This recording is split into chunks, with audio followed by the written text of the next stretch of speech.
খুলনা জেলা পরিষদে ব্যাপক অনিয়ম ও দুর্নীতির অভিযোগ উঠেছে।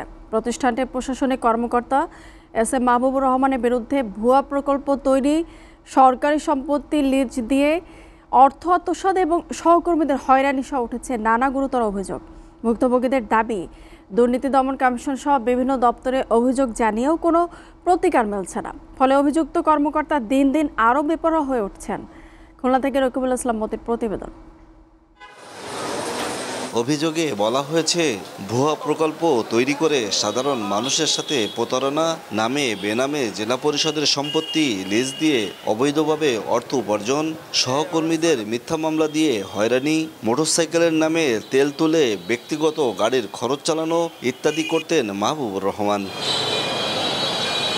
স্বৈরাচার সরকারের আমলে জেলা পরিষদের চেয়ারম্যান হারুনার রশিদ বৃদ্ধ হওয়ায় তার সুযোগ নিয়ে বিভিন্ন অপকর্ম করতেন মাহবুব। শেখ পরিবারের ঘনিষ্ঠ হওয়ার সুবাদে সহজেই পার পেয়ে যেতেন। স্বৈরাচার সরকারের পতনের পর কিছুদিন আত্মগোপনে থাকলেও পরবর্তীতে রাজনৈতিক ছত্রছায়ায় আবারও বেপরোয়া হয়ে ওঠেন তিনি। একজন কর্মচারী, নিম্ন কর্মচারীর পরে সে যে জুলুম বা অত্যাচারটা করেছে, এর একটা সুনির্দিষ্ট বিচার আমি চাচ্ছি। সিটি দিছে, কিন্তু সিটিটাই ভুয়া, আমি টাকাও পাচ্ছি না, প্রকল্পও পাচ্ছি না।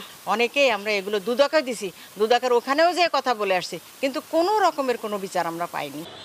অভিযুক্ত মাহবুবুর রহমান সব অভিযোগ ভিত্তিহীন দাবি করলেও অফিসের তেল ব্যক্তিগত গাড়িতে ব্যবহারের কথা স্বীকার করেছেন। তারপরে গাড়ি কিনলাম আর তো ওই ধরনের মোটরসাইকেল করা, আর আমার অফিসের স্বার্থে করেছি, এটা আমার ব্যক্তির স্বার্থে না। তবে আমাকে ওই সমস্ত অফিসের যে তেল ইস্যু, সব গাড়ির তেল ইস্যুর দায়িত্ব আমার উপরে লিখিতভাবে আমার দেওয়া আছে। অন্যদিকে জেলা পরিষদের প্রধান নির্বাহী কর্মকর্তা বলেন, পুরনো ঘটনা নিয়ে মন্তব্য করতে নারাজ, যদিও তার বিরুদ্ধে মাহবুবের কাছ থেকে অনৈতিক সুবিধা নেওয়ার অভিযোগ উঠেছে, যা তিনি অস্বীকার করেছেন।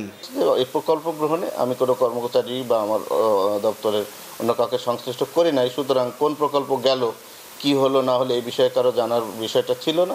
আমি ধারের টাকা নিয়েছি, আমি শোধ দিচ্ছি, আমি অল্প অল্প করে কিন্তু আমি শোধ দিয়ে দিচ্ছি।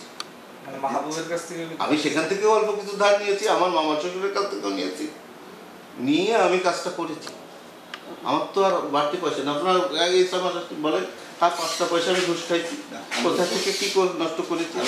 নাগরিক সমাজের প্রতিনিধি বলছেন, দুদক সহ সকল আইন শৃঙ্খলা রক্ষাকারী বাহিনীর উচিত এই সুবিধাভোগী ব্যক্তির বিরুদ্ধে তদন্ত করে দ্রুত ব্যবস্থা নেওয়া।